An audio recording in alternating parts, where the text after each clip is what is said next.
केरल में दो भारतीय मछुआरों की हत्या के आरोपी दो इतालवी नौसैनिक आखिरकार शुक्रवार को भारत लौट आए।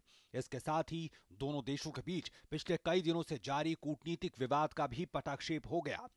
ये दोनों उच्चतम न्यायालय द्वारा निर्धारित समय सीमा समाप्त होने से कुछ घंटे पहले पहुंच गए। उच्चतम न्यायालय ने इटली में चुनाव में हिस्सा लेने के लिए उन्हें 1 महीने के लिए वहां जाने की अनुमति दी थी।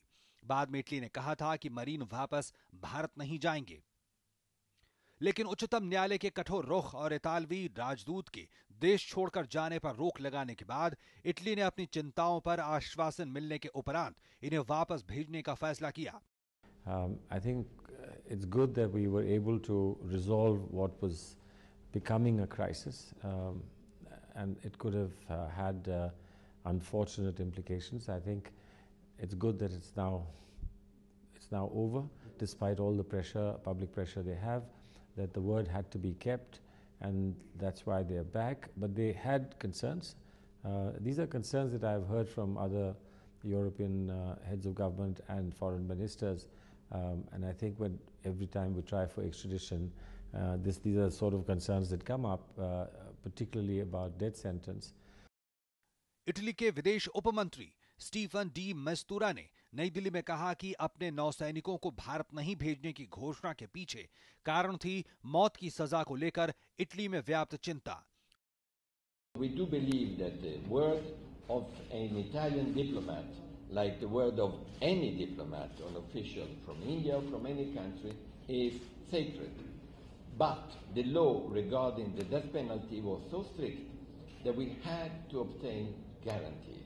प्रधानमंत्री डॉक्टर मनमोहन सिंह ने भारतीय न्यायिक प्रक्रिया के मुताबिक उठाए गए इस कदम का स्वागत करते हुए कहा है कि अब उच्चतम न्यायालय के दिशा निर्देशों के अनुसार मुकदमा चलेगा। कांग्रेस समेत विभिन्न राजनीतिक दलों ने भी इस मामले के कूटनीतिक हल का स्वागत किया है।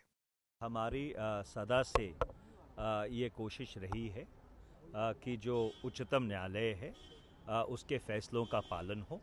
आज उस फैसले का पालन हो रहा है, तो ये भारत के लोकतंत्र के लिए एक बहुत ही रचनात्मक स्वरूप है। Decision of the Italian government to return the Marines is a welcome development. It has vindicated the Indian judicial system. It has vindicated India's diplomacy. Government to carry on its diplomacy seems to have worked. And at the same time, we would say that it gives us a great sense of pride that the tough stand taken by the Supreme Court, the highest court of the land, also had an impact. The way we find solution will be a precedent for tackling bilateral relations among the nations. इसे हम लोग अपनी जीत मानते हैं और भविष्य में विदेश के कोई लोग हिंदुस्तान के किसी नागरिक के खिलाफ आंख नहीं उठा पाएंगे। एक सबक उससे उनको मिला। इटली का कहना था कि दोनों पर मुकदमा इटली में चलाया जाना चाहिए, क्योंकि घटना के वक्त वे इटली के ध्वजवाहक पोत में सवार थे, जबकि भारत की राय थी कि घटना उसकी सीमा में हुई है, इसलिए मुकदमा भारत में ही चलेगा। Bureau report, DD news.